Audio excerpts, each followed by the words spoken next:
देश की ताकत तीनों है, महान जवान, किसान और जनता महान। प्रदूषण पर वर्ल्ड बैंक की सख्त चेतावनी। हर साल 10 लाख मौतें। कांग्रेस ने मोदी सरकार से मांगा जवाब। देश में वायु प्रदूषण अब केवल पर्यावरण का मुद्दा नहीं रह गया है, बल्कि ये एक बड़े सार्वजनिक स्वास्थ्य और आर्थिक संकट का रूप ले चुका है। वर्ल्ड बैंक की हाल ही में जारी report a breath of change ने भारत में प्रदूषण की भयावह तस्वीर पेश की है। रिपोर्ट के अनुसार देश में हर साल लगभग 10 लाख लोगों की समय से पहले मौत वायु प्रदूषण की वजह से हो रही है। इस रिपोर्ट को आधार बनाते हुए कांग्रेस ने केंद्र की मोदी सरकार पर तीखा हमला बोला है और सवाल उठाया है कि आखिर सरकार कब तक इस सच्चाई से आंखें मूंदे रहेगी। वर्ल्ड बैंक की रिपोर्ट में खास तौर पर इंडो गैंगटेक मैदानों, गंगा के मैदानी इलाके और हिमालय की तलहटी क्षेत्रों का जिक्र किया गया है। रिपोर्ट के मुताबिक इन इलाकों में वायु प्रदूषण का स्तर बेहद खतरनाक स्थिति में पहुंच चुका है। घनी आबादी, औद्योगिक गतिविधियां, कोयला आधारित बिजली संयंत्र, वाहनों से निकलने वाला धुआं और पराली जलाने जैसी वजहों से यहाँ की हवा लोगों की सेहत पर सीधा असर डाल रही है।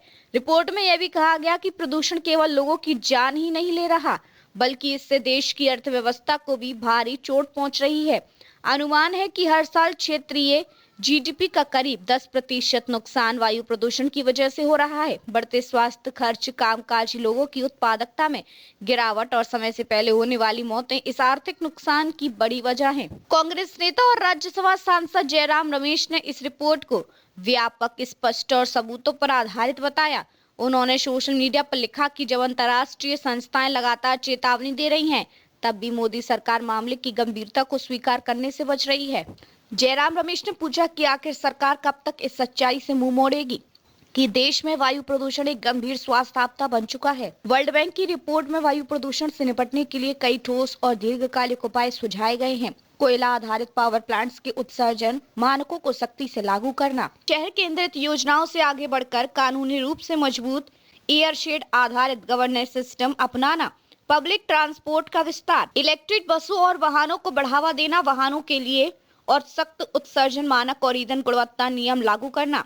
कांग्रेस ने सरकार से मांग की है कि प्रदूषण से निपटने के लिए मौजूदा कानूनों और योजनाओं की गंभीर समीक्षा की जाए। पार्टी का कहना है कि 1991 के वायु प्रदूषण नियंत्रण और रोकथाम अधिनियम को मौजूदा हालात के अनुसार अपडेट किया जाए। National ambient air quality standards 2009 में PM 2.5 को केंद्र में रखकर सख्ती बढ़ाई जाए। नेशनल क्लीन एयर प्रोग्राम का बजट और भौगोलिक दायरा बड़े पैमाने पर बढ़ाया जाए। प्रदूषण नियंत्रण में राज्यों और शहरों के प्रदर्शन को PM 2.5 स्तर के आधार पर आंका जाए। वायु प्रदूषण से जुड़े सभी नियमों को बिना किसी छूट या ढील के सख्ती से लागू किया जाए। इस रिपोर्ट के सामने आने के बाद प्रदूषण के मुद्दे पर सियासी बयानबाजी तेज हो गई है।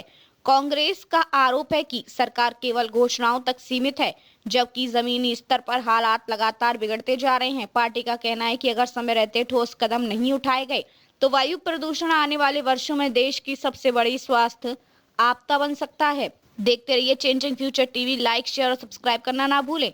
देश, दुनिया और भविष्य की सबसे बड़ी खबरों के लिए।